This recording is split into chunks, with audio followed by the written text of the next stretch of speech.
এখন বাজে সকাল 11টা 28 দেখতে পাচ্ছেন। আর চারিদিকে এত কুয়াশা, মনে হচ্ছে যে আমি কুয়াশার মাঝে হারিয়ে গিয়েছি। এই যে দেখেন। আর এখানে একটা সুন্দর জিনিস আপনাদেরকে দেখানোর জন্য আসছি। এখানে এত পরিমাণ বিদেশি পাখির আনাগোনা আমি গতকালকে এসে দেখেছিলাম, আজকে আপনাদেরকে দেখাচ্ছি। দেখেন কি পরিমাণ দূরে ওখানে হচ্ছে আপনার বিদেশি পাখি, যেটা হচ্ছে অতিথি পাখি হিসাবে বলা হয়। এগুলো সাধারণত অন্যান্য মৌসুমে আমাদের দেশে দেখা যায় না, তবে শীতকাল আসলে এই পাখিগুলো দেখা যায়। দেখতে পাচ্ছেন যে প্রচুর পাখি পিছনে, এই যে দেখেন কতগুলো পাখি, এই যে অনেক পাখি।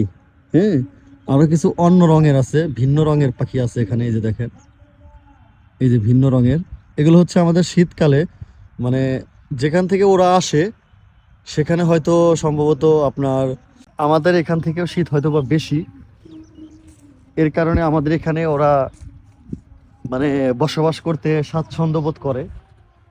আর এক্সাম্পল হচ্ছে ওই যে ওখানে বেশ কিছু আম গাছ আছে, ওখানে যদি যায় তাহলে ওখানে আরো পাখি বেশি। এই যে দেখেন সিনটা দেখেন, এই যে দেখেন সব উড়ে যাচ্ছে, এই যে সবগুলো উড়ে গেল দেখতে পাচ্ছেন। ওরা আবার ওখানে গেল, এখানে সম্ভবত খাবার কম আছে এই জন্য আবার ওখানে চলে গেল। এই যে দেখেন দূরে যে আম গাছগুলো দেখতে পাচ্ছেন, দেখেন ওই যে আম গাছের ওখানে কিন্তু পাখি দেখা যাচ্ছে। আর ওখানে ওদের এত পরিমাণ বাসা আছে, ছোট ছোট ছোট ছোট খড়কুটো দিয়ে আহ একেবারে ছোট ছোট খড়কুটো দিয়ে ছোট ছোট বাসা করে ওর পরে জাস্ট দুটো করে তিনটা করে ডিম পেড়ে ওর পরে বাচ্চাগুলো দিয়ে রাখে।